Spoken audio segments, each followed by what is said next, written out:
After that, we can start. So maybe 1 or 2 minutes we can wait, and then we can start.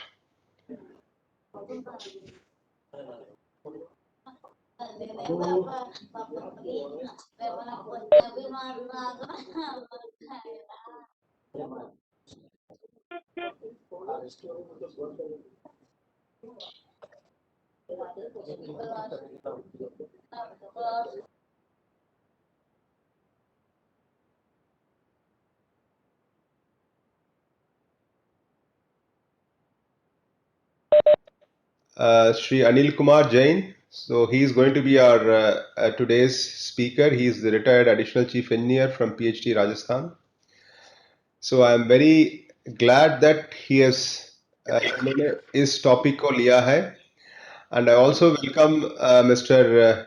Ramesh K. Rana, who is our team lead of PMU here. So I also thank him for kindly agreeing to moderate this webinar. Not taking much time, please mute your mics. जैसा login करने के बाद अपना mic mute कर लीजिए. ठीक है, धन्यवाद. जैसा हम जानते हैं कि ये जो जल जीवन मिशन है, एक जन आंदोलन का रूप लेना है. अभी जो जैसा प्रधानमंत्री जी या हमारे जो माननीय मंत्री जी भी बोलते हैं, तो तब बोलते हैं कि it should be an community driven program rather than an engineer driven program. So इसके लिए एक तो कैपेसिटी बिल्डिंग बहुत बहुत जरूरी है. हम वही कर रहे हैं क्योंकि आखिर जो है जितना भी जो हम लोग जो इंफ्रास्ट्रक्चर क्रिएट कर रहे हैं जल जीवन के मिशन के तहत, इसको आखिर जो है हमारा उद्देश्य ये है कि गांव के लोगों को देना है.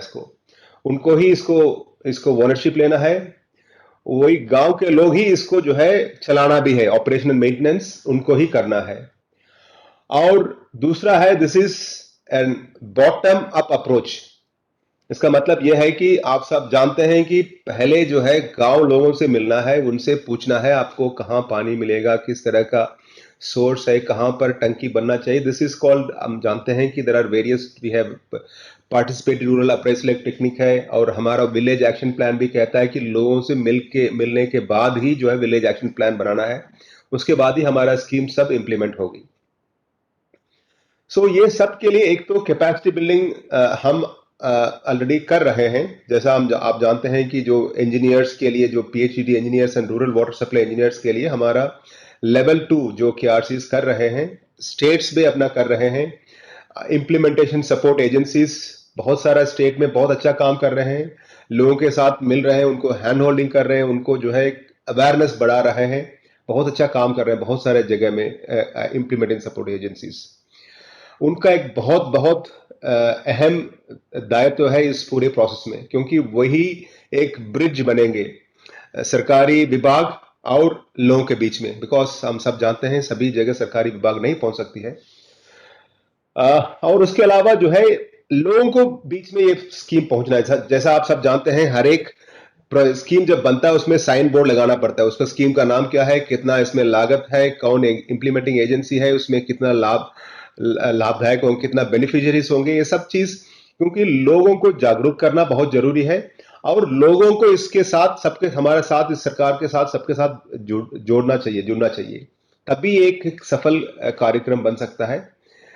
इसे ज्यादा समय ना लेते हुए मैं, हमारे आज वक्ता हैं श्री अनिल कुमार जैन जी, उनको मैं आमंत्रित करना चाहूंगा कि वो अपना लोगों के समक्ष अपना अपना अनुभव रखें. और कैसा, बिकॉज ये एक बहुत ही अहम चीज है. जैसा हम बोलते हैं, एक तो कैपेसिटी बिल्डिंग बहुत ही जरूरी चीज है, हम बहुत सारे जगह करें, और आईईसी एक्टिविटीज जैसा बोलते हैं कि एक लोगों के बीच में इसको लोगों को जागरूक करना चाहिए, लोगों को जानकारी होना चाहिए, लोगों को अपना पता होना चाहिए कि क्या हो, कंट्रीब्यूट कैसे कर सकते हैं. ये महज एक सरकारी का प्रोग्राम नहीं रहना चाहिए. इसको जो है एक जन आंदोलन बनाना बहुत ही जरूरी है, ये प्रोग्राम को सक्सेस बनाने के लिए. ज्यादा वक्त नहीं लेते हुए मैं अभी इनको, हमारे आज के मुख्य वक्ता श्री अनिल कुमार जैन को आमंत्रित करना चाहता हूँ. बहुत बहुत धन्यवाद.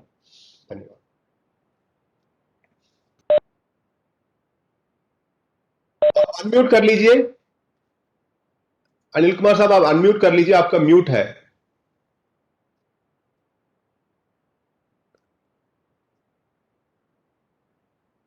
उनको देखो पैनल में, उनको बढ़ाया नहीं क्या? पैनल कर लीजिए उनको, पैनल नीचे नीचे नीचे नीचे नीचे। अनिल कुमार जैन है, सेकंड सेकंड। हाँ,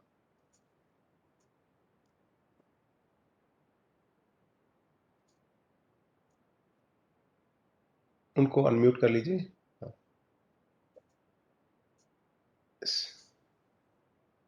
यस, अभी आपकी आवाज आ रही है। सॉरी, कुछ टेक्निकल प्रॉब्लम की वजह से आप नहीं सुन पा रहे हैं, शायद अभी आपकी आवाज आएगी। क्या can you hear me now? Yes yes yes, very well, thank you so much.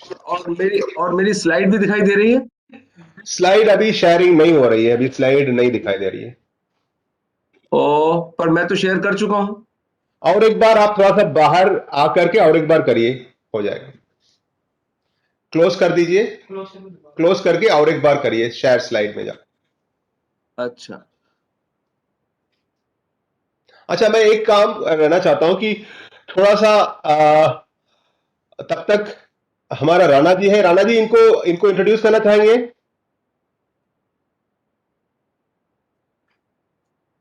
Hello, Hello, sir. आप स्पीकर को इंट्रोड्यूस करना चाहेंगे? This already sort of introduction has been done, so I think maybe so in the meantime, introduce himself, background about now. क्या क्या Also, अब yes, ये दिखाई दे रही है स्लाइड? बिल्कुल बिल्कुल, अभी दिखाई दे रही है। दिख रही है सर ये। ओके, तो मैं शुरू करता हूं। और आपको बहुत बहुत धन्यवाद। I thank you very much for giving me this opportunity to be with you and share my experiences. मैं अनिल कुमार जैन हूं और मैंने करीबन 38 साल 38 years PHD public health engineering department government of Rajasthan में काम किया। I recently retired as additional chief engineer. तो इस पूरी लाइफ में मैंने रूरल अर्बन वाटर सप्लाईज को डील किया, लेकिन मेरा स्पेशल इंटरेस्ट सोशल इश्यूज में रहा related to water. And I've been associated with UNICEF and some other NGO activities, workshops, trainings. And ultimately I have realized that जो अभी हमारे वक्ता ने इंट्रोड्यूस करते समय कहा कि सोशल इश्यूज वाटर के बहुत ज़्यादा इम्पोर्टेंट हैं, as important as technical issues. तो आज मैं मेरे इस प्रेजेंटेशन में कुछ बातें आपसे शेयर करूंगा। And I don't claim that I will be able to tell you something new which you don't know. आप सभी बहुत एक्सपीरियंस लोग हैं, आपको सारी बातें पता हैं, पर जो मैं आपसे शेयर कर रहा हूँ वो मेरे अपनी फीलिंग्स हैं, मेरे अपने एक्सपीरियंसेस हैं, और मेरे अपने कुछ प्रैक्टिकल एक्सपीरियंस हैं जो मैंने आजमाए और मुझे लगा कि दिस इज इम्पोर्टेंट। तो मैं शुरू करता हूँ। जन आंदोलन बहुत सही शब्द दिया गया है इस वाटर प्रोजेक्ट को, इस जेजेएम को, और सही माने में ये जनता का आंदोलन बन के ही हमें सफलता मिलेगी। तो आज मैं इस पे बात करूंगा कि वाटर मैनेजमेंट में कम्युनिटी को बेहतर इन्वॉल्व करने के लिए क्या करें। एक कागज एक पेन लीजिए। क्या सब सुनाई दिखाई दे रहा है ना? बिल्कुल सुनाई दे रही है। आप आगे जाइए, कुछ लोग म्यूट, बाकी लोग म्यूट कर लें, बाकी लोग म्यूट कर लें, बस कर दिए, ओके। यहाँ पर एक बात मैं कहूंगा कि water due to is social cultural and religious nature is more of a social issue than technical. Bharat की परंपरा, भारत के सांस्कृतिक सामाजिक परिवेश में यदि हम पानी को देखें तो पानी का सामाजिक, सांस्कृतिक और धार्मिक मूल्य बहुत अधिक है, और पानी हमारी लाइव्स में एक अलग तरह का स्टेटस रखता है। It's just not a material or a liquid, it's just not a commodity which can be purchase or sold. So पानी का एक बड़ा स्पेशल स्टेटस है हमारी सोसाइटी में। इसीलिए आज हम ये सब बात कर रहे हैं कि engineering aspects, financial aspects, managerial aspects के साथ में हम सोशल एस्पेक्ट पे बात कर रहे हैं। और टेक्नोलॉजी इंपॉर्टेंट है, but it's just the means, not the end. Technology is to support us, to give us power, to give us efficiency, to give us speed, लेकिन इसके जो सोशल एस्पेक्ट्स हैं वो बहुत इंपॉर्टेंस रखते हैं। आज मैं इसी पे बात करूंगा। थोड़ा हम देख लें, and please forgive me if I'm saying things which you already know, but मैं इन चीजों को सिर्फ रिवाइज करना चाह रहा हूं ताकि हम दोबारा इस पे सोचें और इसको मन में रखें। कम्युनिटी जो है वो पानी की एंड यूजर है, इसलिए बहुत इंपॉर्टेंट है। और human settlements are located far and wide. पूरी दुनिया में बस्तियां बसी हुई हैं, जगह जगह दूर दूर कोनों में गांव हैं, बस्तियां हैं। इसी तरह पानी के सोर्सेज भी दूर दूर हैं जहां हर समय हम पहुंच नहीं सकते, और कम्युनिटी का इम्पैक्ट उन सोर्सेज पे बहुत ज्यादा है, as a user, as a polluter, किसी भी तरीके से। कम्युनिटी को, ह्यूमन बींग्स को सबसे बेस्ट क्वालिटी का पानी चाहिए। आज हम सिविलाइजेशन और डेवलपमेंट के जिस एंड पे पहुंच गए हैं, जो health and awareness and sanitation के जिस लेवल पर हमें बेस्ट क्वालिटी का पानी चाहिए। लेकिन साथ साथ में हमारी एक्वायर्ड नीड्स बढ़ गई हैं। अब पानी सिर्फ ड्रिंकिंग, ईटिंग, बेथिंग तक सीमित नहीं रहा है। We have created so many activities which consume a lot of water. So our water requirement is increasing more than in proportion to the population. लेकिन देखने वाली बात यह है कि इंडिया में और बाहर भी, पर इंडिया में खासतौर से, क्योंकि इंडिया एक पुरानी सिविलाइजेशन है, कम्युनिटीज ने सेंचुरीज तक पानी को खुद मैनेज किया है। There were no governments, there was nothing, but they managed water on their own. और पुरानी संस्कृति होने के नाते जो एज ओल्ड विजडम है और एक्सपीरियंस है, वो पानी पे भी अप्लाई होता है।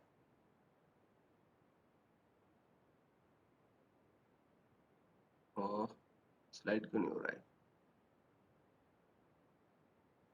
यहाँ पर कुछ तस्वीरें हैं जहां पर ऊपर टॉप लेफ्ट पर जो है एक कुएं है। डेजर्ट एरिया में, राजस्थान में, पानी को जमीन के ऊपर से फ्लो करवा के इकट्ठा कर लेते हैं, and the Sandy particles they settle and they drink it round the year.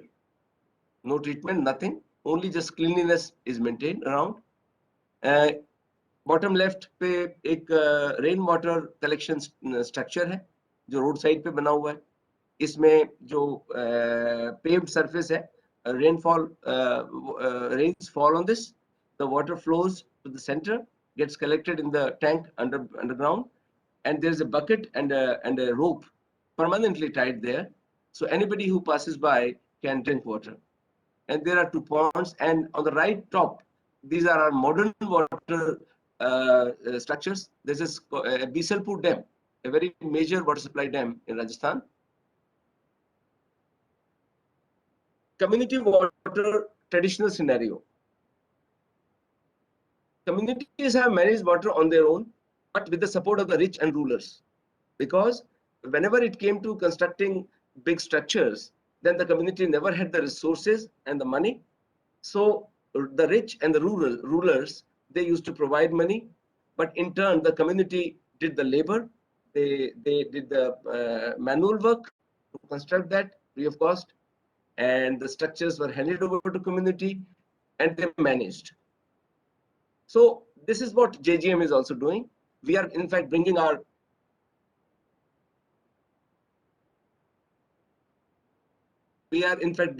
old system, old tradition again. Role of governments came in much later. Is it visible? Jain साहब, आपका पीपीटी अभी थोड़ा सा स्क्रीन में नहीं दिख रहा है। Oh, it's again going off. Why? कोई नहीं, आप और एक बार कर लीजिए, थोड़ा सा मे बी बैंडविड्थ इश्यूज हो सकते हैं। यस, इट इज अगेन, या it's visible now, full screen कर दीजिए।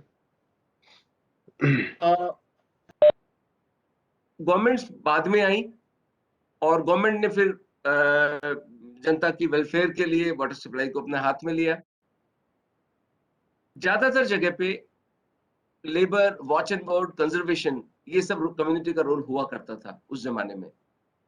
और जो अमीर थे, राजा थे, रूलर थे, उन्होंने फंड्स दिए। पोल्यूशन तब कम था, सो ट्रीटमेंट एक बहुत बड़ा इशू नहीं था, तो पानी को एज इट इज यूज किया जाता था, डायरेक्ट यूज किया जाता था। लोग प्रकृति के करीब थे, क्लोज टू नेचर, सो उनकी अंडरस्टैंडिंग बहुत अच्छी थी। they could feel the rains, they could feel water, the sources, uska behavior, though it was not scientific, but they had a common sense understanding of the water systems in nature. Water was loved, feared, and worshipped. तीन issues water के साथ थे. पानी के साथ प्यार आज भी सभी को है, पानी का डर भी है, पानी की पूजा का ट्रेडिशन रहा था. पानी को because its importance to life was understood very well, so it is linkage to the gods, to the deities. It was there. And एक कुएं का पानी खारा है, उसको जानवर को पिला दीजिए. एक कुएं का पानी मीठा है, उसे पी लीजिए. तालाब के अंदर नहा लीजिए. So these were their systems. They were unwritten laws, unwritten do's and don'ts in society. They knew that which water is good for which use, without any scientific or chemical analysis based knowledge. Water was a common community resource. Water was for all. It was God's gift. It was a very important resource on earth, and it is for everyone. That was the feeling. That has been the feeling. In saline belts, deserts, rainwater drinking was practiced. Rajasthan has been a pioneer in rainwater drinking for centuries, where community collected rainwater out of their rooftops and drank it round the year without any treatment and safely. Such was the level of hygiene and cleanliness maintained. Such was the level of understanding. Such was the level of love for rainwater. And because their groundwater was saline, so this was a very good option for drinking purposes. Relation of water was health was known, but not scientifically. They knew that good water is good for health, so clean water is to be drunk. Here is a majestic Bawdi. It's a huge structure, water structure in Rajasthan, and you can see what importance was given to the water source. Nowadays, these are abandoned. They are lying dirty because no more in use. Post-independence scenario. Then government came in the picture. They took the responsibility of water supply. Government took the responsibility of providing safe drinking water to everyone in the country. Education and health awareness led to the need of better quality potable waters. Urbanization and development brought technology. Technology came in because the work population was increasing, demand was increasing, living standard was increasing. So technology had brought in to treat water, to pump it to far-flung areas, to store in reservoirs, and then to distribute it, manage it. Pollution increased with industrialization, with urbanization, changing lifestyle, consumerism, and then came the need of better treatment, more treatment, exhaustive treatments. Borewells, pumps came in. The country was dug with drilling machines, and it put an excessive burden on the groundwater, resulting in depletion levels, water tables going down, and quality of water worsening due to more withdrawal, lack of recharge. Failure of local resources. Then large water supply systems came in, where water was supplied, treated, brought from a distant source, and was distributed to multiple villages, hundreds of villages. Pipe networks, water treatment plants, pumping systems came in. Local sources started getting abandoned, unpolluted, on many grounds. One thing, because of the depletion of the rainwater, groundwater, wells, tube wells, and other local sources, they got depleted, so not in use.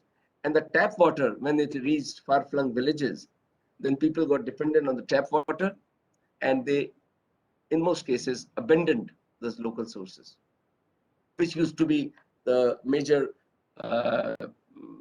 providers of water. Modern lifestyle necessitated household tap connections because comfortable life was required, was wanted by everyone. And so household tap connections, at least in urban areas, came in very fast.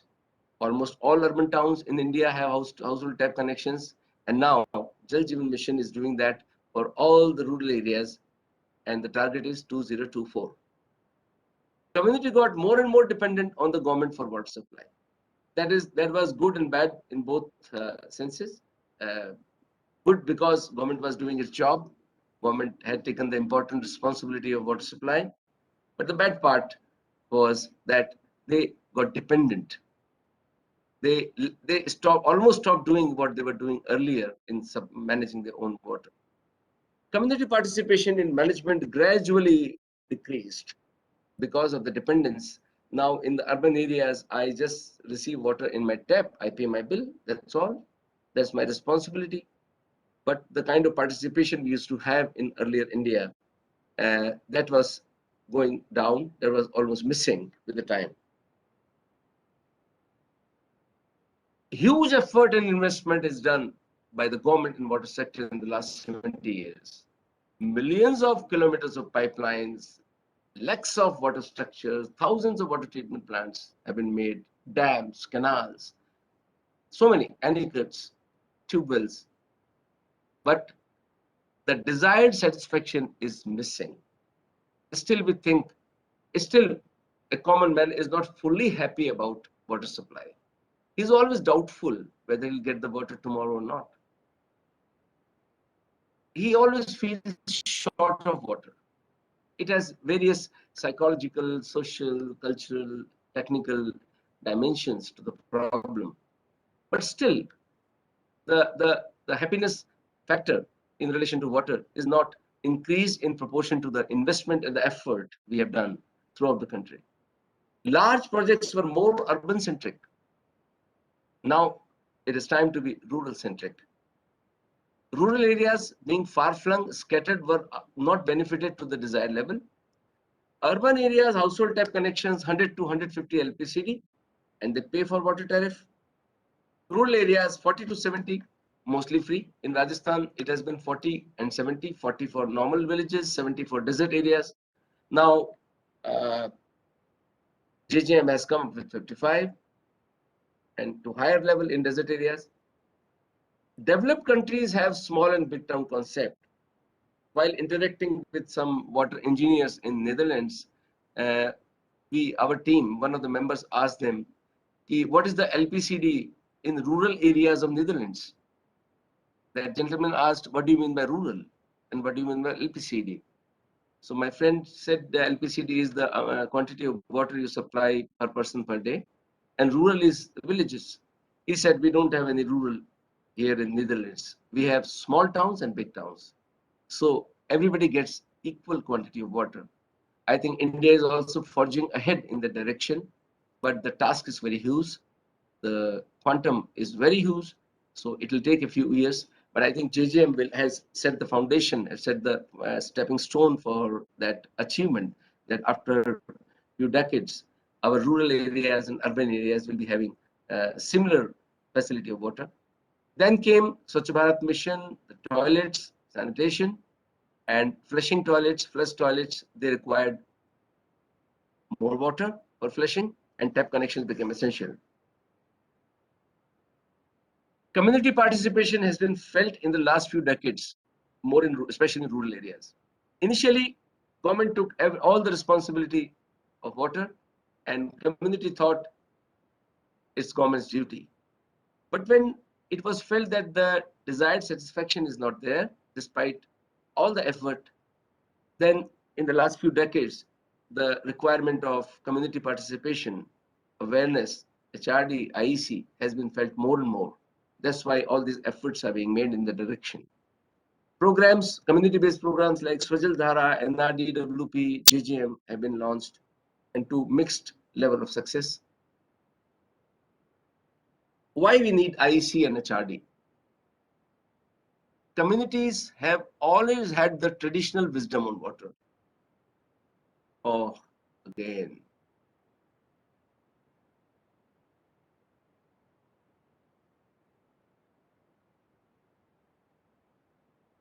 Is it visible now? Yes, it's visible. Please go ahead. Yes.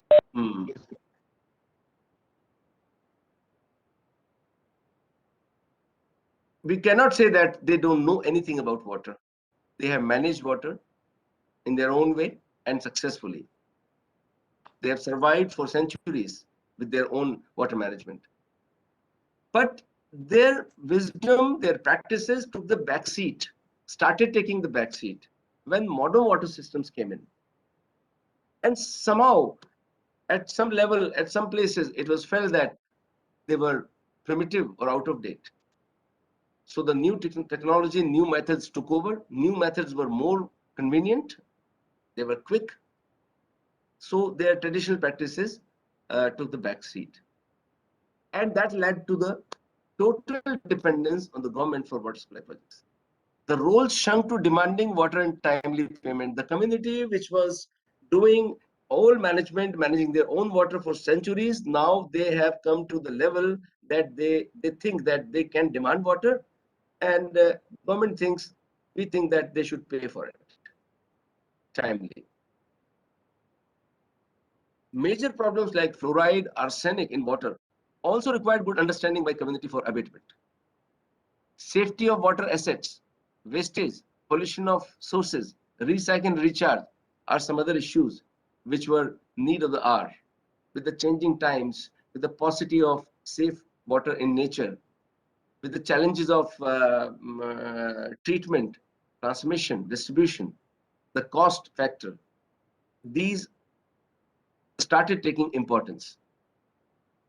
And need was felt that scientific knowledge on behavior of water, sources, its quality, testing, impact on health, treatment, and conjunctive use and role of community. This need was felt very badly that this should be known to every citizen of the country so that they can in some way participate and support the government in managing water supply systems. To provide safe water to all within the limited and dwindling water source is a challenge. The demand is increasing, expectations are increasing, awareness is increasing. Sources are now limited, they are depleting, they're getting polluted, they're shifting, erratic rainfall pattern. Community participation can bring greater satisfaction and system performance. It has been felt in many of the states, at many of the places where such success stories have taken place, that when community participates, they are happier, they feel the sense of ownership, they are more satisfied, and system performs well within the same means, within the same system, within the same parameters. Even huge investment in water sector so far hasn't brought the desired results. Lessons learned from age-old community managed water supply systems. These lessons have been learned from our old systems. Traditional wisdom and new knowledge need to be combined to have best outcome. The new knowledge should not outsmart or should not reject the old knowledge. They have to be dovetailed. We tell the community that we are proud of the systems you had earlier. You should also be proud, but with the changing times, there is some modification required, looking to the new scientific methods, new knowledge. So we want you to conserve and continue using your systems with these modifications, for which we are with you. We are ready to spend, we are ready to fund and finance, but you also have to come forward to take charge. Sense of ownership at the level of the community is important. If they think that this is my system, my pipeline, then results can be great. It is well understood now. What I've been doing in AIC, HRD so far, IEC and HRD, with the support of UN and other agencies, many big NGOs, government departments, a lot of IEC and HRD has been done in the past few decades. It has played a very important role in mitigation of fluoride, arsenic, guinea worm, and many other hazards in drinking water successfully. There have been great success stories. NGOs have come in the arena in a big way because the problem has a soft and social nature. NGOs are most suited to take up such assignments. They're down to earth, connected to the ground. And the government system is not fully equipped for this kind of social activity. And I think the required aptitude and attitude is also missing or lacking for various reasons. So NGOs came in the picture. Publicity campaigns, trainings, workshops, village meetings, audio video education, wall paintings, rallies have been going on for quite some time now. The results have been mixed with a lot of success, though.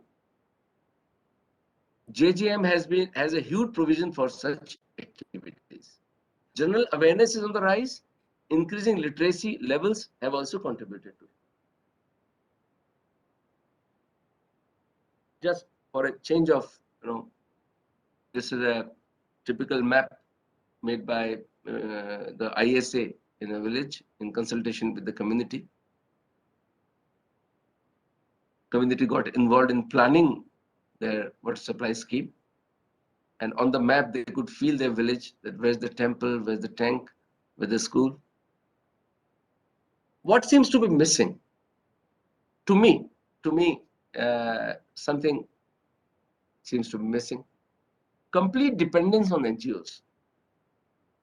What I've felt in my service career, that when it comes to IEC and HRD, we straightway depend on the other agencies.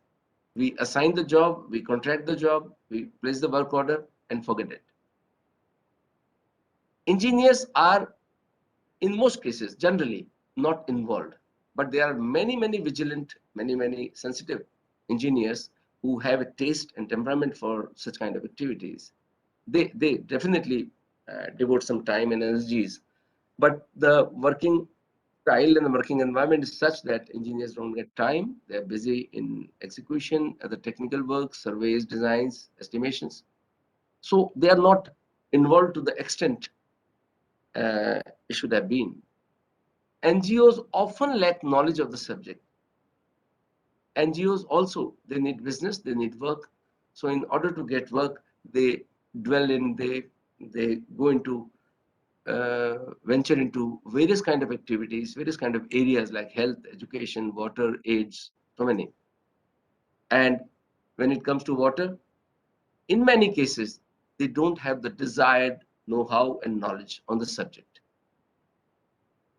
The awareness education materials is often in official jargon, guidelines, clauses, do's and don'ts, which is not easily digested by communities.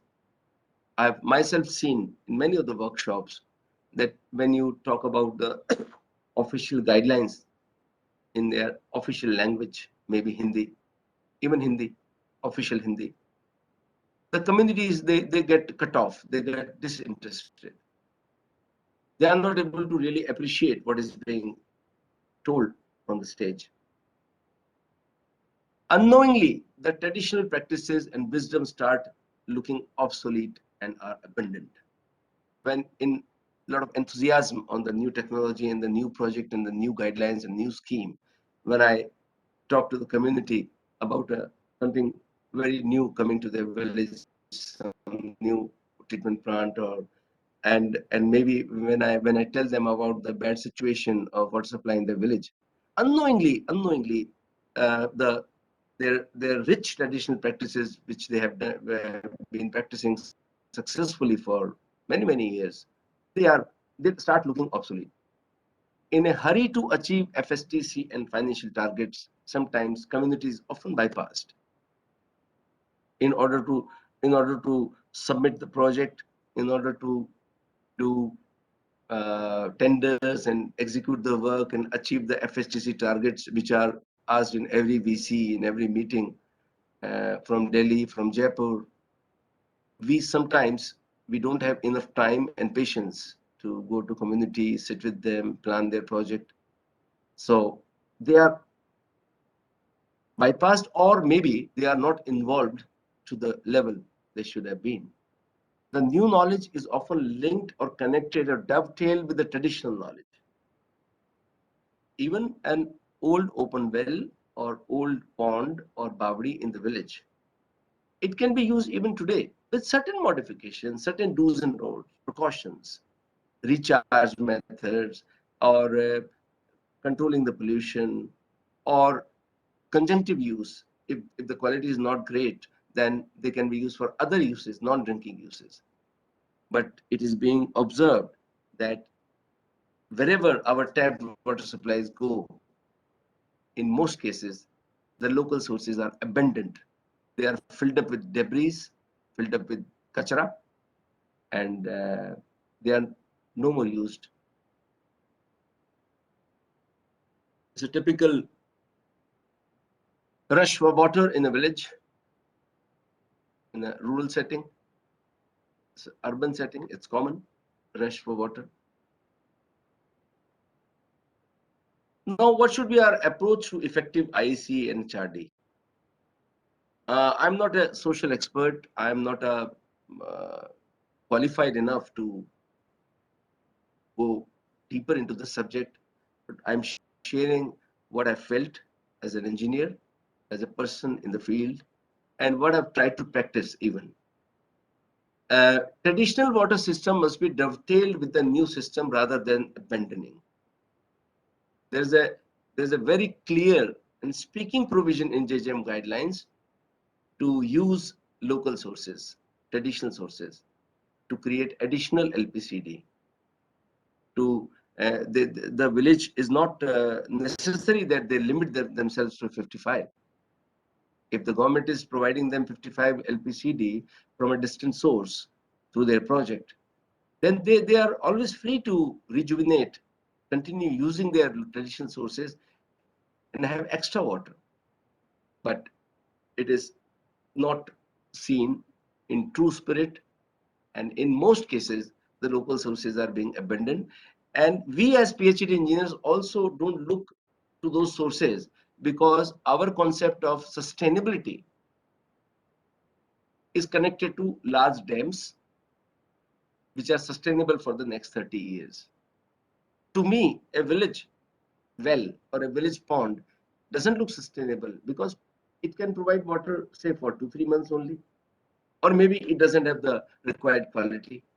So in my typical engineering planning of a water supply scheme, these local sources don't have a very useful place.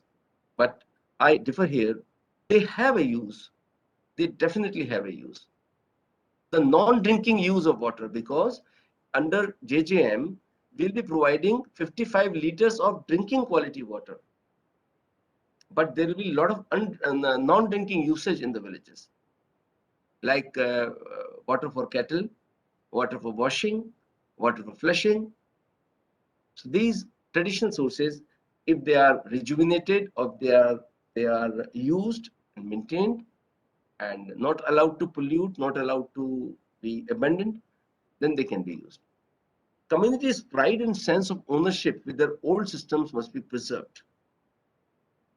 They always had a pride in this well was made by my grandfather and it has served our family for 40 years. It's a matter of pride. But if that well is now today abandoned, it is filled with debris or not used, then where will that pride go?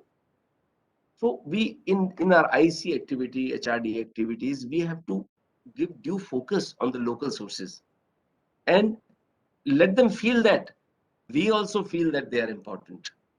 Let us not give an impression that because of our new age water supply systems, we don't think they are important anymore. We should give equal importance to the local sources in our presentations, in our schemes, in our DPRs. The agencies deployed for IEC must be sensitive and well versed on the local traditional systems and modern ones. Big NGOs, like an NGO from Delhi, he acquires a job, takes a job in Rajasthan. Then the problem is the people, the teams he deploys for these activities, they must be basically knowing the socio-cultural religious aspect of water in that particular area, the behavioral parameters of that area. Otherwise, it will just become a mechanical give and take process where presentations will be done, some banners will be put up, some workshops or rallies will be done, and the job will be over. The local sense, the local flavor has to be maintained in all our IC activities. how people in those particular district. I think we should come to the district as a basic unit. Even block can be, but a district more or less has a similar traits throughout the district. So the people who go to impart knowledge and do the IEC activities, they should have the local feel and knowledge of that particular district or block. Just sharing the provisions and clauses of guidelines or procedures may not be effective. If we just read out or we just present that what are the provisions, what you have to do, what we will do, what is your duty, what is our duty, what VWC will do, it's okay, it's important. But the other aspects of water, their connectivity with people, their social, their practices, their old practices, rejuvenation, their connection with the new scheme, they should always be part of. And now that school education is very common and everywhere literacy is increasing, so some knowledge of scientific knowledge of water will always be useful. Use of local language, examples and success stories can be very effective. This here I would like to stress on the fact that first of all, I must thank Jal Shakti Mantralaya to include me in that group, prestigious group of 26 people, national group, who are really associated with trainings and IC activities. And under that, I've been delivering lectures in some of the KRC's workshops in the local areas in Rajasthan. And I have done this myself, and I can share my videos also to the ministry so that other participants can also see. I am speaking to them in Rajasthani, everything in Rajasthani, and I found that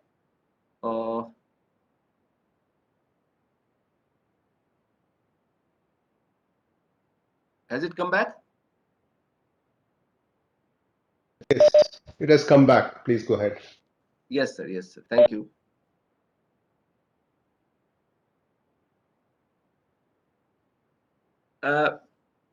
When I spoke to them in Rajasthani, they started communicating a lot.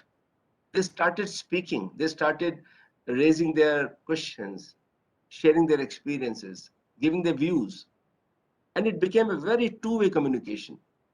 As long as people were speaking to them in Shuddha Hindi, there's a silence in the hall, and till the end. And when they were asked, "Do you have any questions?" they said no. But when I spoke to them in Rajasthani, this was the response.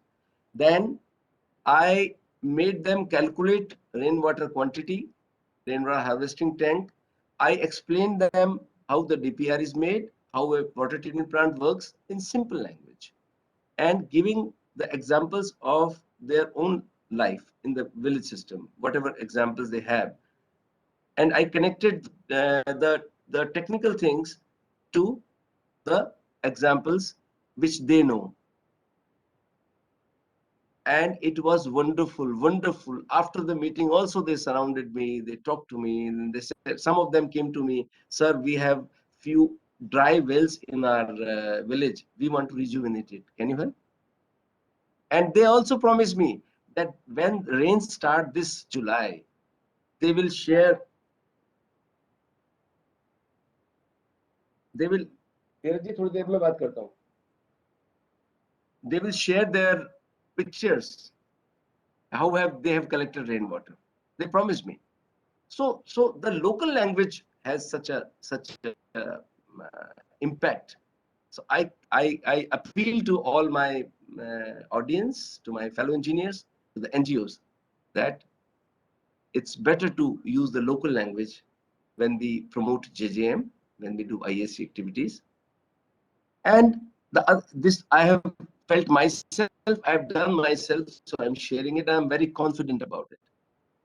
Next thing I did, I've done myself, and to a good success level, setup of small scale pilot projects, real life examples to prove the point.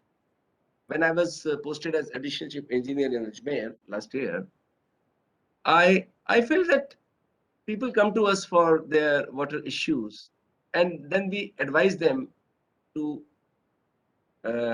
do rainwater harvesting also, like other people in Rajasthan, Western Rajasthan are doing. In many of our IEC activities, we do this, but not many, hardly anybody does it. In my office, I am using distillery water at my table in the meetings, and I'm advocating use of rainwater for drinking.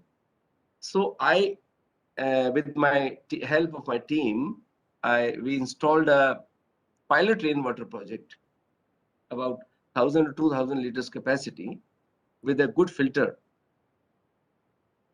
And everybody who visited my office was given rainwater to taste. That's how we could prove the point. Yes, it can be drunk. So far, many of my friends, my engineer friends, don't believe that rainwater can be drunk. Whereas in Rajasthan, for centuries, people are using it, people are drinking it for years. I have lived in a house in Sujangarh where I drank rainwater for 3 years. No treatment required. I don't say that we should not treat it. Looking to the modern times and the level of pollution and the level of health awareness, we can put a kitchen filter to rainwater. And then in my Rajasthani language lecture, I told them to collect rainwater. I told them that you don't make a big tank in the beginning. It will cost you a lot. In the first year, you fill 2 or 3 drums.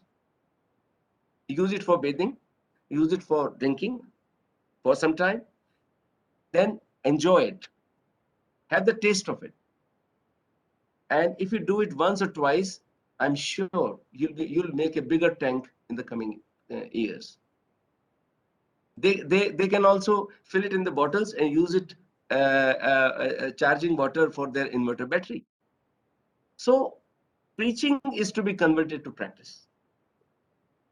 The IEC people, the engineers, the people who go to tell people to do certain things, they should be able to say that we also do the same. And we are doing it successfully. So the level of trust, otherwise becomes a religious preaching. सच बोलना चाहिए, बड़ों का आदर करना चाहिए, देश की भक्ति होनी चाहिए. वो सुनने में ऐसा लगता है.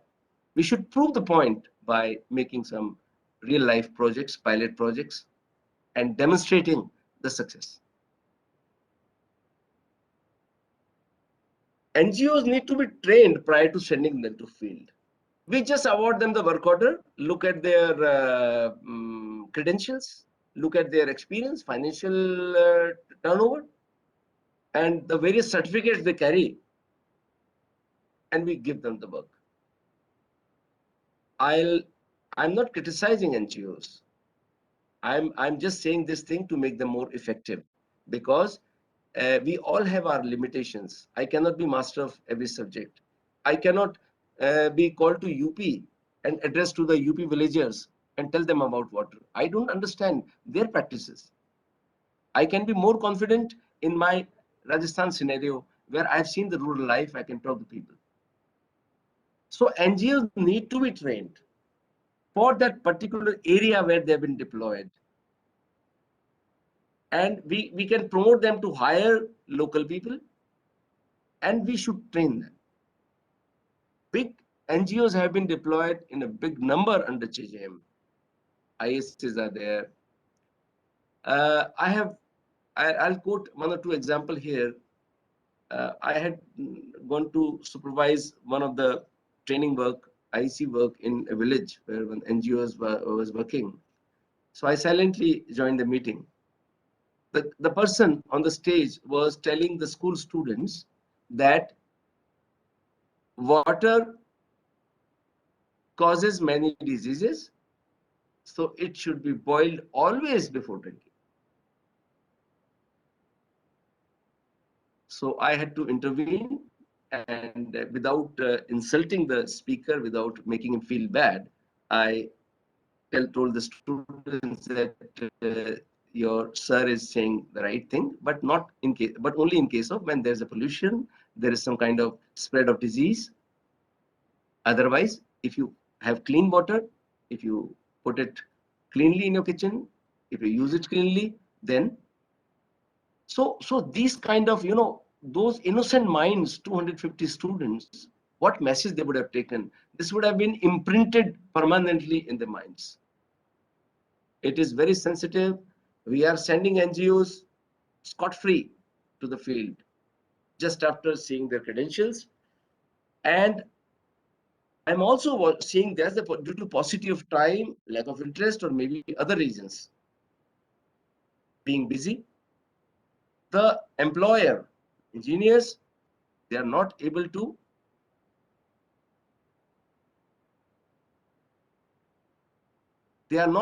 even supervise their work.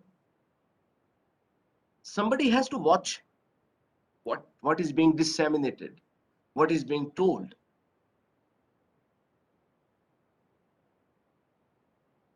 And one more thing, in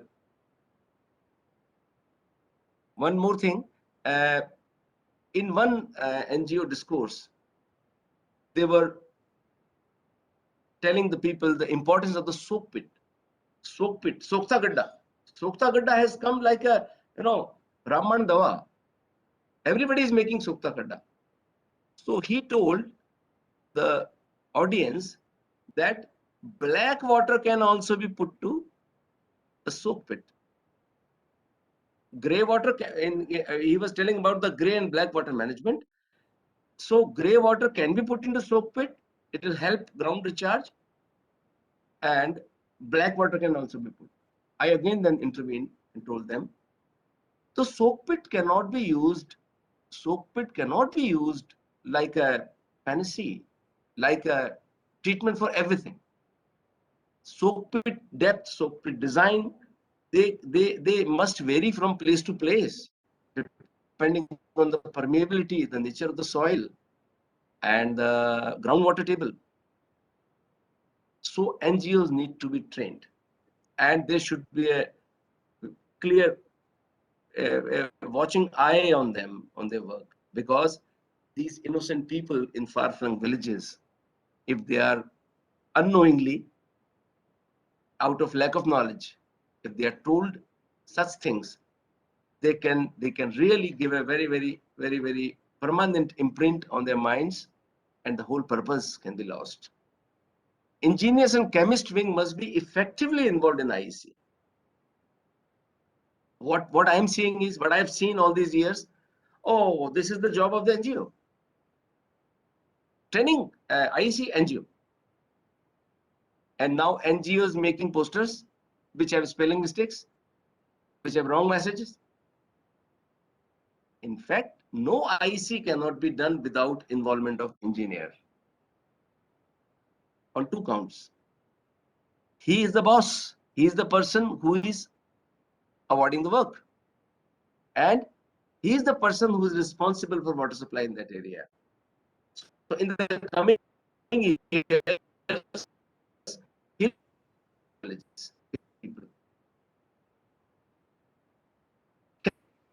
we use chemistry in Rajasthan, a laboratory in every district. They have all kind of state-of-the-art equipments, gadgetries.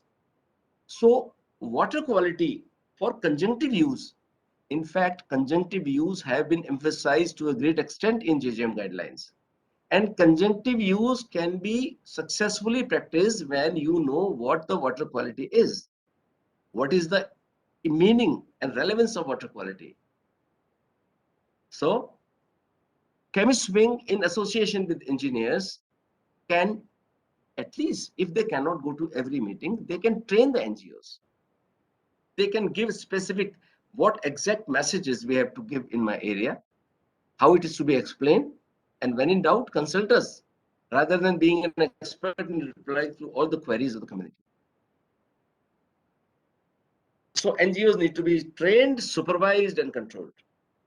And we have to develop new NGOs. We can make groups of unemployed youth, civil engineers, unemployed engineers. We can promote them. We can train them to form NGOs and come in the field.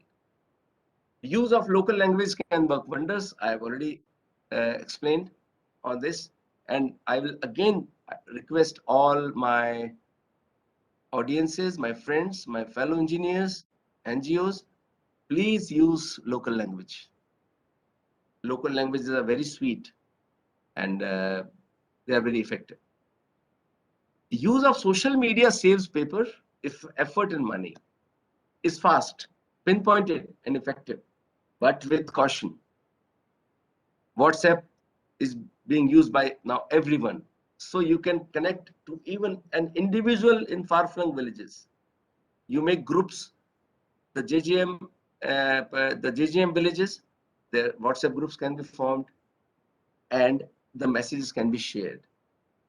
But these messages should be drafted, should be designed under strict supervision, because wrong messages will like a cancer to the society.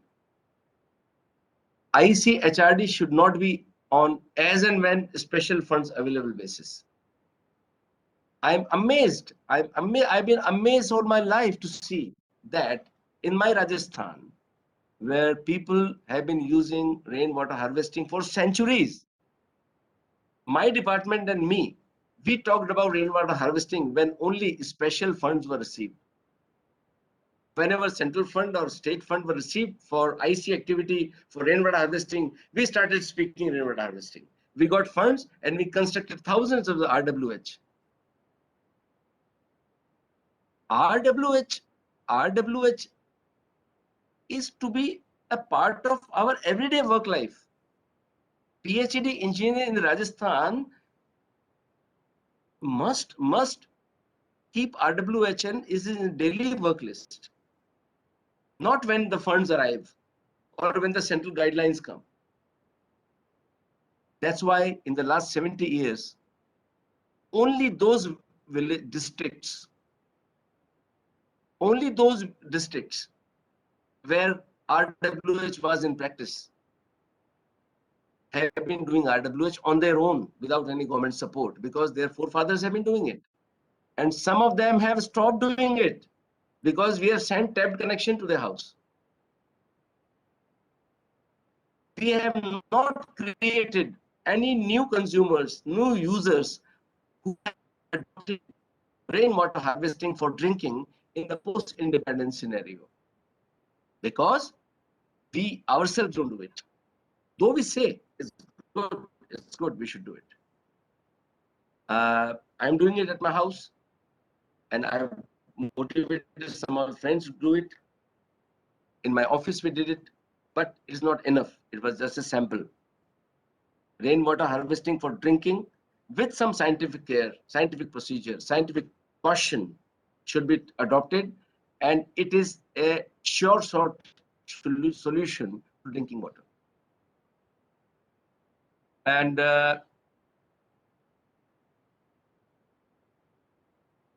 so we should continue adopting the good practices in our day-to-day engineering work, not when some direction or some special project or some funds arrive.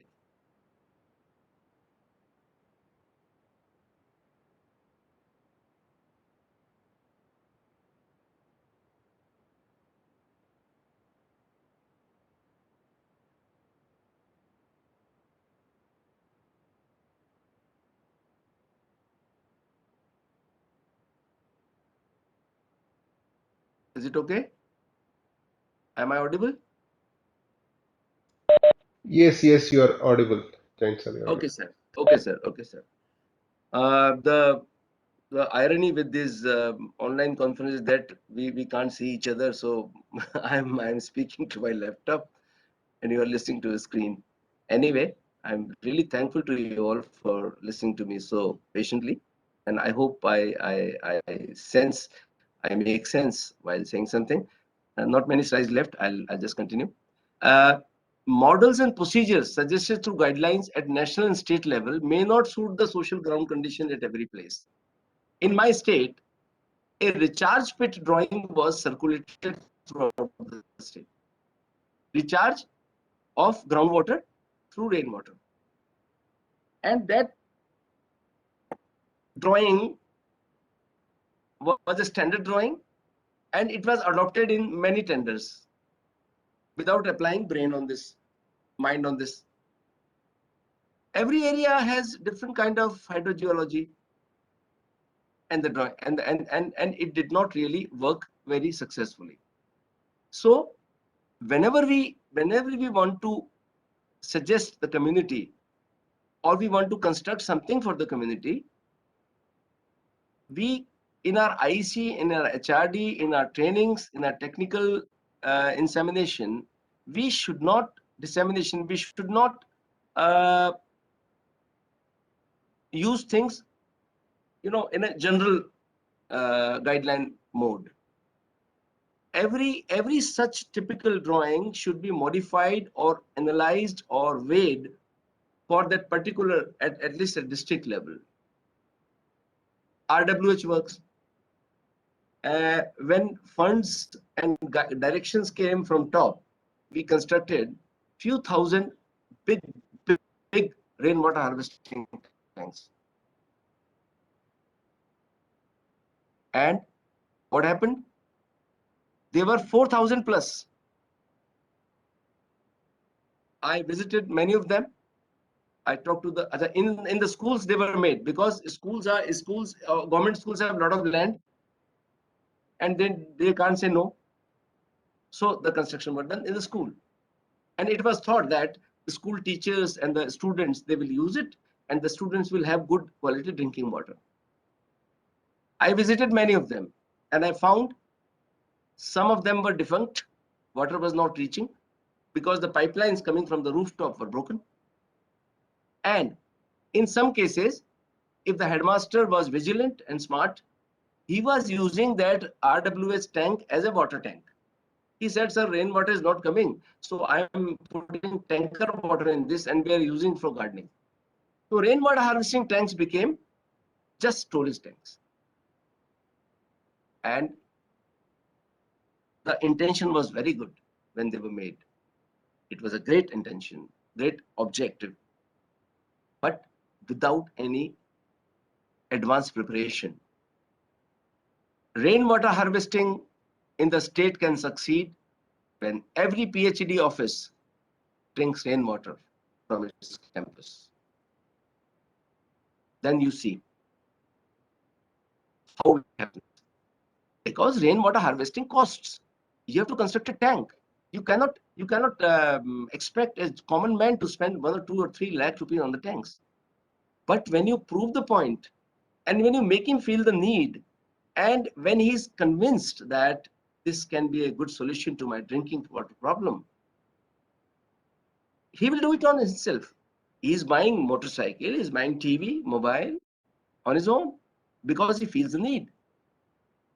So rainwater harvesting is a solution, but to be done with caution, because if once technology gets a bad name, you cannot revive it.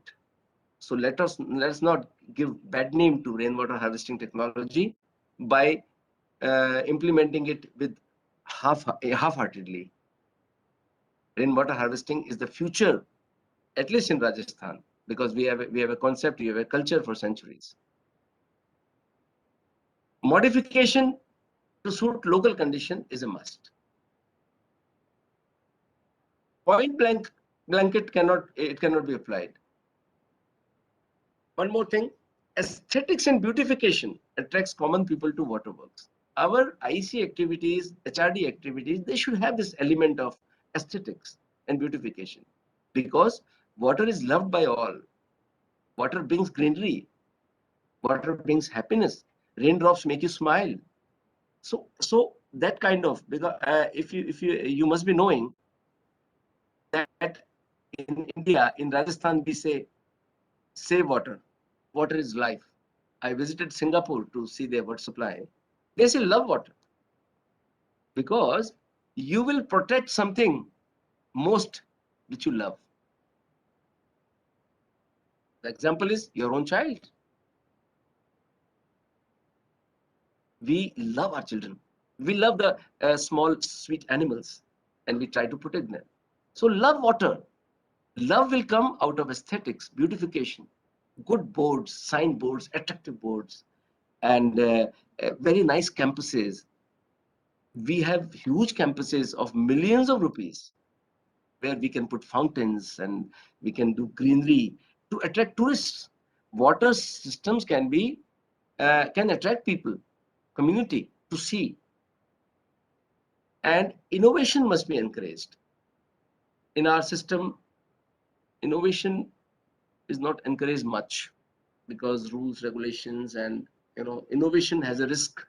Somebody has to take risk to innovate, but innovation must be encouraged. Water establishments can be excellent tourist attractions, filming locations in Rajasthan, and you also, all across the country. We have big water centers, big, huge reservoirs, huge clariflocculators, filter plants, campuses. They can be filming locations. We can earn revenue. They can be training centers. Why don't we invite on our own engineering students to stay there, have a 3-day residential training on a filter plant, so that we can produce great water engineers? So our IC and HRD must include these concepts. In Singapore, their pump houses are tourist attractions. One of the side wall is made of glass. So when you are moving outside, you can see people working inside. And there are ponds outside. They are recycling sewage to produce drinking water. They call it new water in Singapore. And people have not still accepted it fully because the mindset is there that is sewage water. But after treatment is as good as drinking water, but it's getting promoted. And to prove the quality of their new water, they have put it in tanks outside the new water factory, and they put very colorful fish there. So these are innovations. Water is not a majburi. ये हमारी मजबूरी नहीं है, ये जीवन है. And life has to be vibrant. Life should be full of happiness. Life should be full of hope. If water is life, then water has hope. Water is happiness. Water is life. Next slide. O&M of JJM by community would need large number of skilled and trained people. You think, Pawan? We all are thinking. We all are worried. What will happen? Suddenly, in the next 1 or 2 years, we'll be handing over thousands of water supply schemes to the community. And we'll tell them, okay, now you're on your own. They will need skilled people who can repair pipelines, who can lay new pipelines, who can release connections, who can repair valves, replace valves, operate valves. Where they'll come from? So this IC and HRD activity under JJM has a great responsibility of producing, motivating such people who will be working for the community with some skill. We don't need engineers. We don't need BTechs or B diplomas in water or in pipelines. But we need people just like a plumber who is not a trained guy, but he can do the work. Deployment of local village youth during the execution would provide trained people to the O&M. In my recent training session, they asked me, once you leave us, who will take care of this water, our scheme? Then in Rajasthani language, I conversed with them. I told them that there'll be a contractor in your village very soon coming to execute the work. Where the concerned engineer will also suggest the contractor, and you also, because contractor will do the work in your consultation of the VWC and the Sarpanch. You better you find out some good, energetic, hardworking, unemployed youth in your village who will be staff of the contractor. And they were convinced. They said, yes, this is a very good way. They'll get employment, and side by side they'll get trained. So once the contractor leaves, they'll be there to do the work. All trainings, in addition to provision of the guidelines and procedures, must cover basic scientific understanding of complete water cycle. In all my trainings, before coming to JJM, I tell them how the first drop of rain is formed in the sky. What happens when it travels to the earth, to the ground? And what happens in between? It dissolves gases, it dissolves soil particles, it becomes acidic. What happens when it falls on the earth, on the surfaces, rooftops, road, concrete, mountains? How infiltration happens? How runoff happens? What happens to the runoff? How it travels? And I explain the journey to the ocean. And I explain the journey of the infiltrated water into the ground to the groundwater. So now all my trainees, they know why groundwater has salt, TDS, dissolved salts, why rivers and lakes and ponds water is soft. And they like it. They really like it. They said, Ki, whatever my grandfather or my seniors used to tell me, whatever you are saying, they are linked, they make sense, they're connected. So they accepted whatever I said gladly. Community needs to be convinced and empowered enough to do it themselves rather than depending on the government for everything. Let us take up our activities, project execution, IEC and HRD in such a way that we make them independent. Otherwise, after handing over the JJ scheme, if the scheme fails in 1 or 2 years, they'll come back to us. JJM does not aim at this. JJM is a great program. It's a Jan Andolan, very rightly said. And it aims at making them independent. This is a picture from a famous village in Piplantri, which is famous all over the world for its innovative activity in all areas, all sectors, especially in management. Here I would like to quote one example which I was involved. I am today sharing few examples which I have been involved. I'll take a few minutes on this and then my presentation will be over. And then I would request you all to suggest, to ask, or to enrich me with your experiences. This is a Bawdi. Bawdi is a step well. Many of the states might not be knowing this because they don't have this. Well is a structure, is a deep pit in the ground where you can draw water with a bucket and rope or with a pump. But step well is a underground pit which has water like well, but it has steps. Step well, you can go down. And in Rajasthan, step wells were made by kings and the rulers because water was revered, water was worshipped. So all the water structures were beautifully made. When a structure is beautiful, people are less likely to damage it, to insult it, to abuse it. So these structures were, thousands of structures are there in the state which are very decoratedly made. And in this, you see a balcony where the rulers and his people would sit, because due to the underground water, the atmosphere was cold, so it has a kind of good air conditioning effect. So it served many purposes, for meetings, for sitting in the cool, having good time with the queen, the family. And on the left, it is the picture of the same structure. This is a 300-year-old Bawdi or step well, which was called Javki Bawdi, made by rulers in Kuchaman city. Kuchaman city is in district Nagaur, and Nagaur is known for its water crisis and very, very rich water management, including rainwater harvesting for drinking.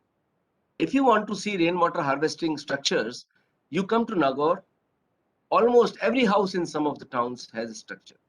And when you go there, they will treat you as a guest, and treating you as a VIP, they will specially bring that water, underground water, for you to drink.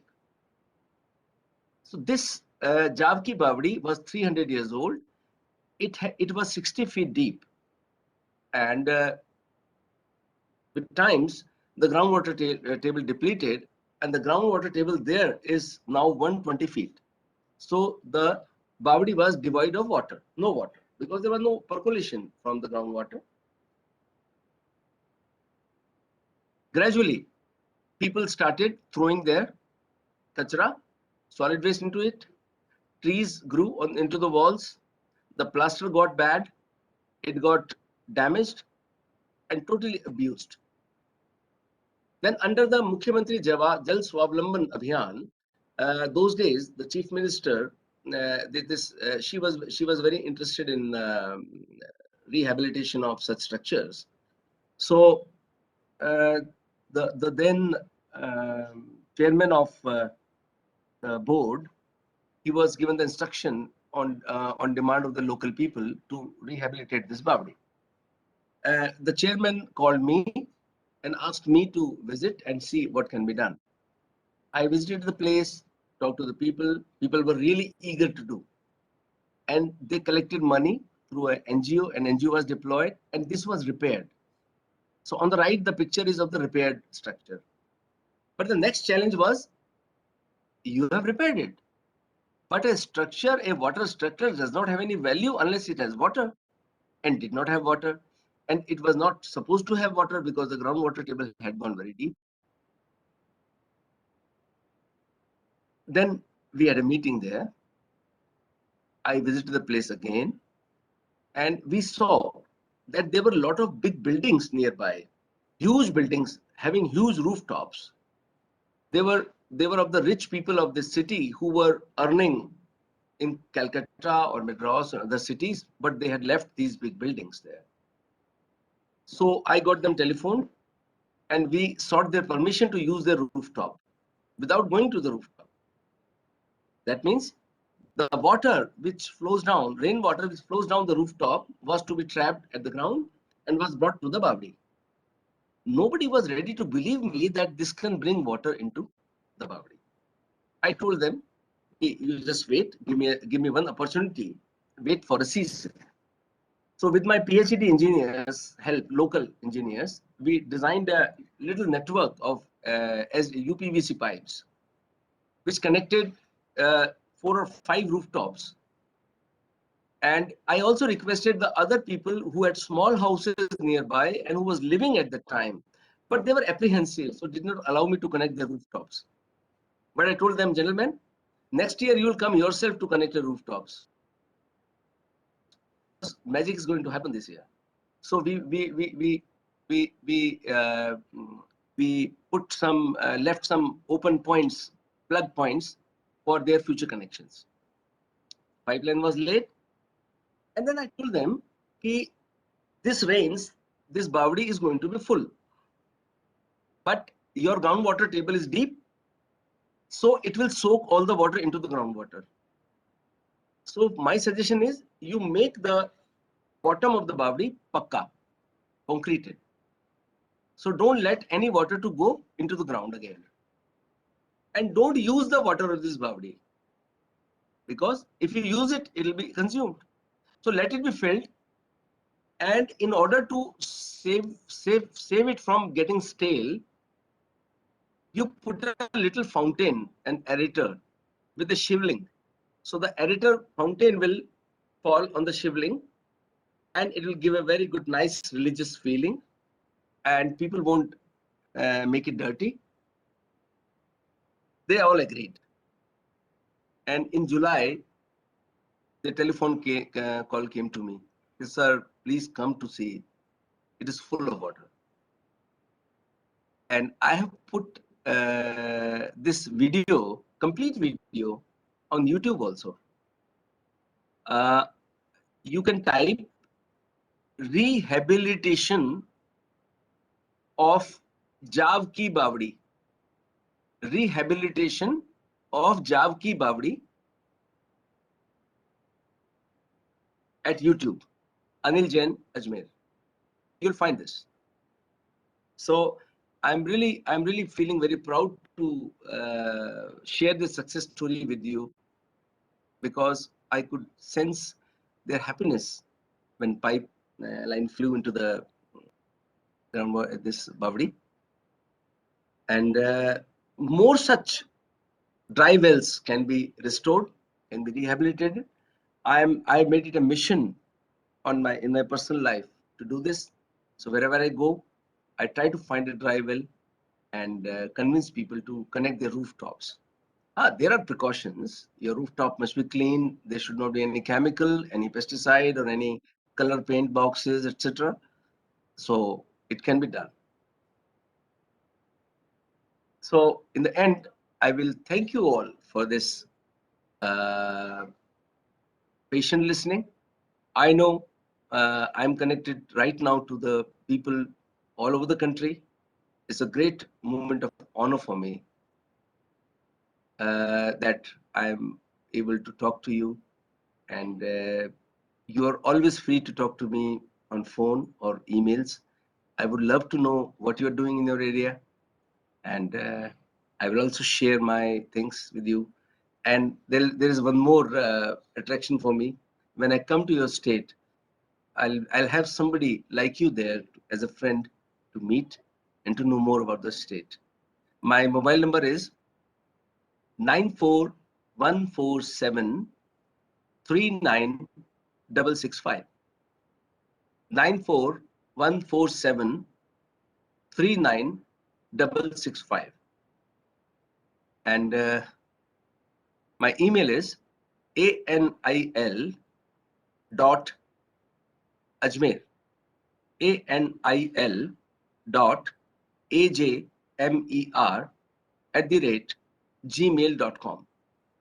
Thank you, Nanak Bhai. You just wrote that he's a singer too. Yes, I would like to share here, because water for me is just not an engineering, it's a community, it's society, it's culture, and music is my great interest. So I've been using music also in my IEC and other activities. And with music, the community, your participants, they connect to you so well, they become so friendly. And when you connect to people, make friends with them, you can communicate very well. And my YouTube channel is there. You can write anil anil space jain space ajmer. If you type this on YouTube, I have around more than 600 music live shows on YouTube. And great to be with you. I finish my presentation here, and I thank the organizers. Thank you very much. Yes, thank you so much for actually sharing your experience. I think it was very, very interesting for a lot of us. Yes, I would, hand over to Mr. Rana. Rana, would you like to add something?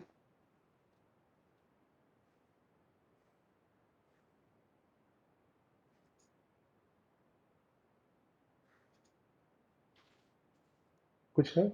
Am I audible? Yes, you are. Yes. Rana ji, over to you.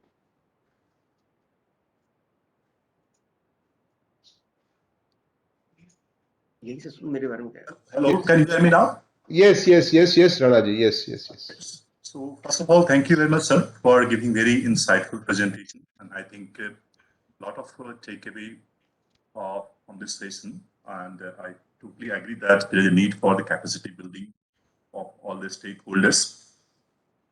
And you have given the strong message that there is no need to have preaching. Preaching has to be converted to the action, and that's the need. So a lot of some observations, suggestions, and have come during your presentation. So I would like to go through a few things and would like your view. Okay. If the person who have raised the question, you would like to ask the question, I will be quite happy to unmute and ask the question. The very first one is from Stila Khair. Her statement is that encroachment of tank areas for agriculture purpose is a big issue. And evacuation is very difficult, need a strong legal intervention for evacuation. So yes, I think this is a suggestion, and I agree with you. So sir, in your experience, have you come across this kind of situation in Rajasthan that maybe some water bodies had been encroached, and how you have taken this issue with the administration to solve the issue. Would you like to Yes, experience? yes, sir, yes, sir. It is happening everywhere. I was posted with the Smart City mission at Ajmer, and we have a historic lake called Anasagar in Ajmer city. Uh, you would appreciate that the human tendency is to encroach. Actually, humans do encroach whenever they find opportunity, and water bodies are the best baits, because whenever water body is dry, if a water body is dry for many years, people think that water will not come again. So it's a land available for them and they encroach it. There are many mishaps in Uttarakhand also, where buildings were made in the river way of waterway, and they got. So here, what, as water engineers, though it is not a complete responsibility of water engineer to to stop all these kind of encroachments, but the water resources engineer, it is a convergence work. The administration and the PhD, everybody connected to water, they should ensure that the water bodies have enough water by diverting rainwater, by not allowing to encroach into their incoming channels. So if a water body continues having water, there are less chances of encroachment. And then it's a matter of law and order. You have to take strict action against the encroachers. Right. Thank you, sir. And again, one suggestion is coming out that it is being suggested that in the engineering curriculum, chapter on people participation and its importance should be kept with practical, so that when the engineers join the government services, they will discharge their duty focusing on the people. So, Fully agreed. Fully yeah, agreed, sir. Fully agreed. And here I would quote that in our school days, we do prayer every morning and repeat all moral things. Listen to all the moral preachings. But in the college, we don't do it. So does that mean that we don't need morality in college? And then after college, so moral education, social education, IEC, and community oriented knowledge, it has to be part of all curriculum, because every professional has to ultimately work for the society. right. So, one suggestion is coming from Mr. Nanak, suggesting that rainwater harvesting will serve as a drought proofing measure, as well as water quality mitigation in the water quality affected area. And so, anything you would like to comment on this statement, sir? Yes, Mr. Nanak is right. Mr. Nanak is right. Rainwater harvesting, if practiced, at least in Rajasthan, the way it has been done for centuries, it can bring wonderful results. Right. So, in fact, connected to this question, this is my question I would like to ask. You mentioned in the presentation, sir, about the some Taka concept, whether rainwater being stored and the community are using the rainwater for whole year. So, I wanted to understand more detail that normally when you store the rainwater, how you are going to maintain its contamination free, and water will be stagnant in the tank. So, what is the mechanism which keeps Very, this very, fertility? sir, very valid question, sir. Everybody has this question in mind, but I believe that seeing is believing. I invite you and other people to Rajasthan and I'll show you around personally the structures, but right now I'll explain in brief. In the traditional Taka system, what they did, they knew that first 2 or 3 rains have dust particles, gases, and other contamination from the atmosphere. So they used to wash away the first 2, 3 rains. The rooftop was kept clean, well repaired, and crack free. Every day it was cleaned. No bird droppings, no junk, no kachra on the rooftop. And then through the pipes, the water was brought to the underground tank. The tank was away from sunlight, away from air. I mean, it was tight, airtight. It was constructed in lime mortar traditionally. So lime also helps in some kind of treatment of water, and then it was stored in the rainy season, and it was sealed. It was sealed. Okay. Water was brought out from this with a very clean tube and bucket only.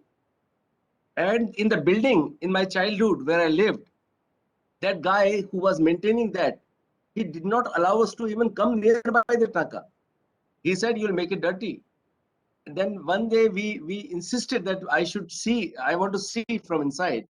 Then he got my legs washed and he took me near under on the steps. And the bottom of the tanka was visible.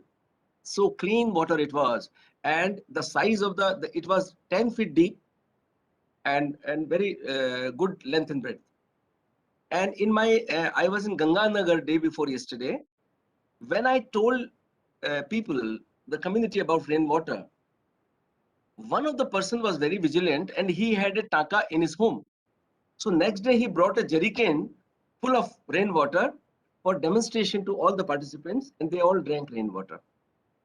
And surprisingly, our ancestors, they did not do any treatment. Whenever they felt that the water is murky, they did a little alum. They used to just move a piece of alum in that. That's all. And there are no incidents of anybody falling ill, any stomach upset, or any digestive system failure problems because of rainwater. The only thing is, the catchword is caution, cleanliness, and care. Right. So one thing, in addition to that, we would like to understand, like, suppose if you are storing the water for long, about maybe 8 or 9 months, whether any water test result was done, and did you find any change in quality parameters? Yes, there have been researches on this. Mhm. So as a part of common knowledge, I would say, if you have pollution-free water, 1 liter, 2 liter, and if you put it in a very clean bottle, if you seal it properly, if you cover it and put it in a box for 5 years, I don't think there will be any quality problems, because in most cases, water get contaminated or quality issues are there when you have sunlight, contact with air, or anything coming from outside, any physical, bacteriological, or organic contamination coming from outside. So centuries of successful use of rainwater itself is a proof that there are not any health hazards if it is done properly with all caution and care. Right, sir. Thank you. Again, suggestion from Mr. Nanak, and what he's suggesting that sector partners may be involved for quality assurance of the capacity building initiative of JGM. So yes, Mr. Nanak, we do agree, and as you are aware that JGM has already engaged the sector partner, and our effort is to have continuous capacity building program with the association with the sector partner. So now coming back to some people have asked to share the presentation. So, sir, if you could share the presentation, we can circulate among the wider participants. No, I really thank you for that. The participants have shown so much interest in whatever I said. My little experience, little knowledge was found interesting by them. I will immediately email it once we are through with the meeting. Thank you, sir. Again, suggestion from the Mr. Nanak that all the IEC material needs to be weighted by the WSSO, mandated institution of the PhD. So, any observation, comments you would like to answer? The special thing about which is really uncontrollable, not in our hands with the government, is that somebody has to be posted at some position. Okay. Now WSSO government officers keep coming, like, the kind of aptitude, the kind of inclination that is required, everybody does not have. So I think whatever communication material which is to be circulated, it should be prepared by certain experts, not necessarily from WSSO. WSSO can be a facilitator, and they should be approved by some experts. So WSSO should have a panel of experts across the state who have this kind of temperament, who have this kind of aptitude, and WSSO can be act as a nodal agency rather than approving or checking or preparing it itself. Right. Thank you, sir. Next suggestion again from Sila Kari. And her point is that NGO to be trained and guided in technical issues of water. If they are giving wrong message, it must be condemned. But the engineering working vertically, they should learn to work with all the stakeholders. They must be well trained to speak to other stakeholders. So what the point is that engineering should be also contribute and involved in the IEC building, and they should be trained properly to impart the duty responsibility. Yes, I have. I fully agree, and I have stressed on this amply in my presentation. And engineer basically is the owner, is the prime stakeholder of a water supply scheme. And years ago, I made a presentation at some workshop, and that you will really smile when you listen to the title of the presentation. It was a presentation for engineers, and the title was "How to Work with NGOs and Consultants." How to work with NGOs and consultants. Right. Because it's a very different technique to work with NGOs. We engineers are normally in a habit of handling or dealing with contractors. NGOs are different. Great, sir. Very interesting question, although you have stated in your presentation also. So right to that music. So this is a question from Mr. Navjyoti Sharma. Would love to know more about how you would use music for IEC activity. Yes, the picture which is in my last slide, is it visible on screen right now? Yes, we can see your last slide. Thank you. Yeah, I'm standing there, and these are the village women and other people, representatives of various VWCs and PRIs in the training. It was 2 days back. So in this meeting, we were interacting informally, playing some games, and some activities were there just to, remove the hitch and the hesitation. So in this particular, I sang a song for them. It was a film song, which was very, very inspirational, very, very nice. And I made them sing with me. The impact was so nice, so nice. There are many songs which are very popular and which have very, very meaningful words, meaningful communication. And when it comes to music, I consider Bollywood music as a unification agent of the country. We are all united because of these songs. So we can use the decent, good songs with good lyrics in our IC activity. And if you go one step forward, you can compose, you can write music on water. Unfortunately, we don't have very good music on water in our country, which is popular, which is sung by everyone. But I think times will come. Now the new lyricists, new composers, new singers have started doing music on social issues. So water will also be one of the issues in the modern music. Right, sir. So one view from Mr. Hari Singh Gurani. He has suggested that. Yeah, 1 minute. 1 minute, Yes, I would like to intervene here. So maybe out of your experience, we are very keen to have a song from you, Anil Sahab, at this point of time.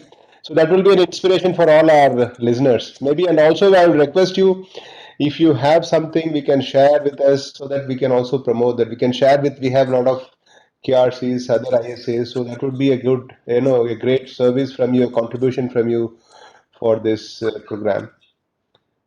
Uh, I'm thankful for your keen interest in what I said. I don't mind singing here. I don't mind really. And I'm not a great artist also. I'm just a fan of music, a enthusiastic music lover. But I would say that the kind of voice quality which this conference is giving is really not suitable for music. And if I present my song to you without any music and this sound quality, you will really not relish it. But if you still say I can hum 2 or 3 lines, okay? Yeah, yeah, maybe I can that's hum 2 or 3 lines. that's just for, people. Lot of, I think we have consultants, lot of people across stage listening to that. Yeah, I understand, because songs are very, very crucial, important medium of communication to, Mhm. get people together, to inspire people, convey the message. I think it's a very, very powerful media. There is no second thought about that. Yeah, indeed, But indeed, yes, sir. I'll do that. And one other thing which you said that you want me to share material, sir. I will share to you, and in turn you can circulate to all of them.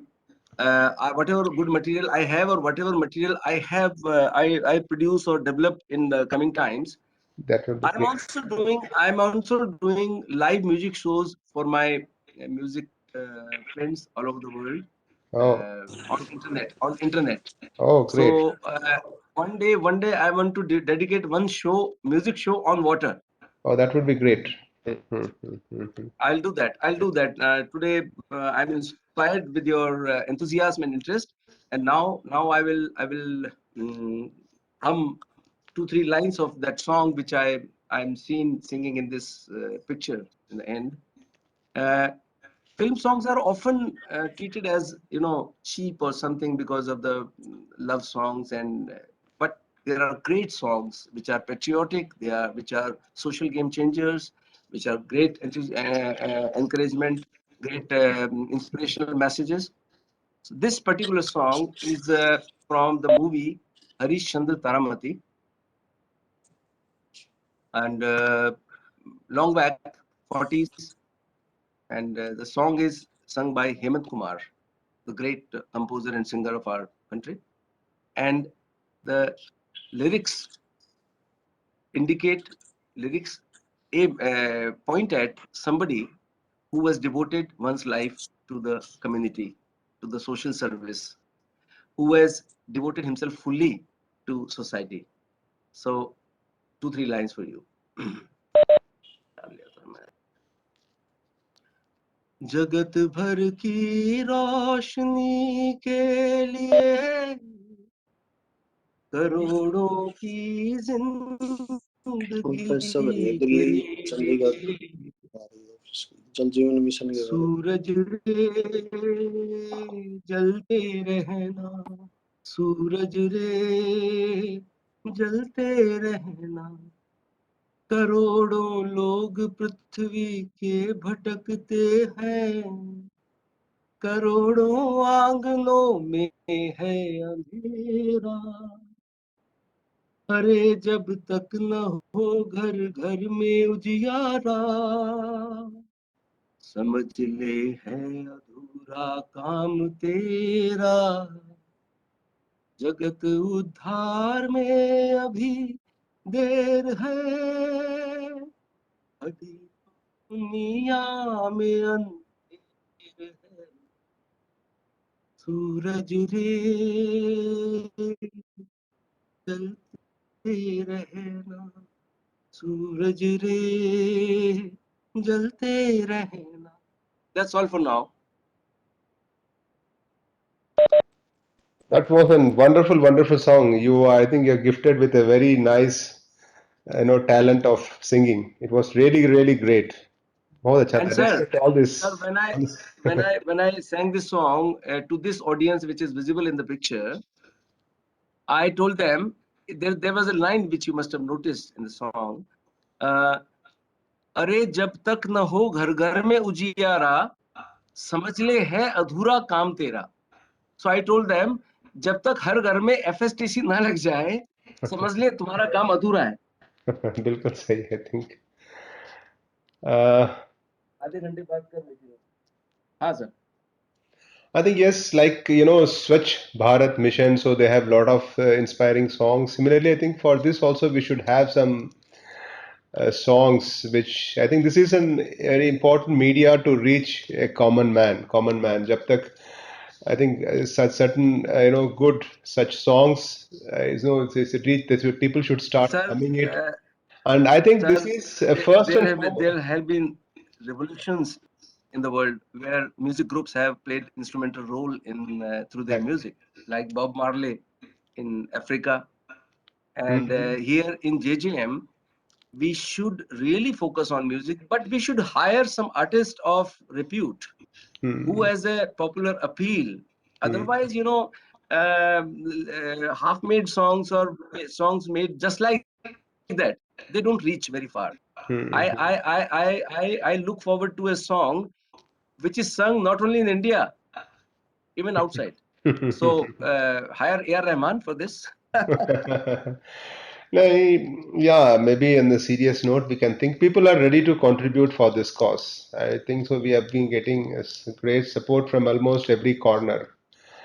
And I think if you approach, I don't think so there is any person who will, turn down our request. Your voice is cracking, sir.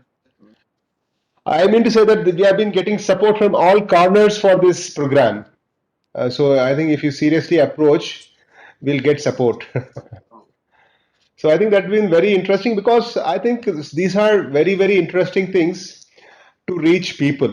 So to reach people, yeah, maybe a serious lecture, people may not be interested. If you actually, I think these are important techniques which ISA should be mastering. If you go, I know we know that street plays, a lot of even nukkad nataks and such songs. These can only attract people and convey the message in their local, as you rightly pointed out, in the local language, in the local dialect. And I think these are the effective tools.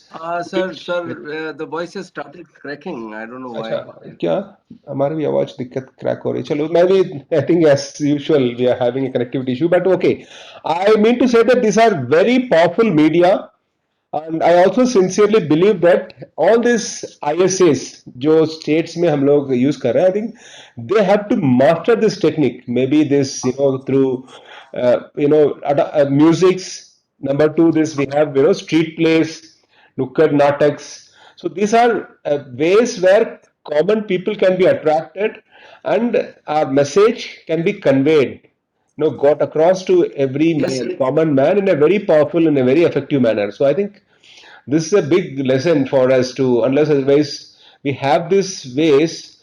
Otherwise, because you can't make a common man to sit like this, listen something for 2 hours. He'll not be ready to do that.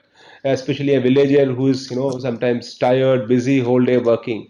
So these are very powerful tools where people can be reached, message can be conveyed. So that's what I was telling. So again, thank Yes, you sir. so much once again. So it was very interesting listening to you.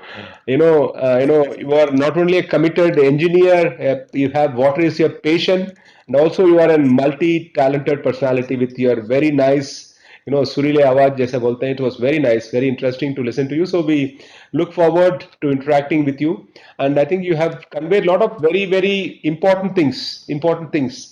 I think the first and forward message is yes. You just don't assign a job. You have to train them. You have to build their capacity. You have to orient them. You have to sensitize them. Unless otherwise, just run the mill kind of work, kind of implementation will not make this really a Jan Andolan, a people's movement. So that's very, very clear. Thank you once again. It was very interesting, very useful. I think a lot of our listeners who have been listening to this must have immensely benefited out of this session. Yeah, you have shared a lot of things as rightly pointed out. You spoke your heart. You spoke your experience of 30, almost 3 to 4 decades of working in the field. So we look forward to hear more from you and yes let's see how how can we get this certain things forward by this medium of songs and other effective means of communication with the common people especially the villagers. Thank you once again. I thank Thank you, sir.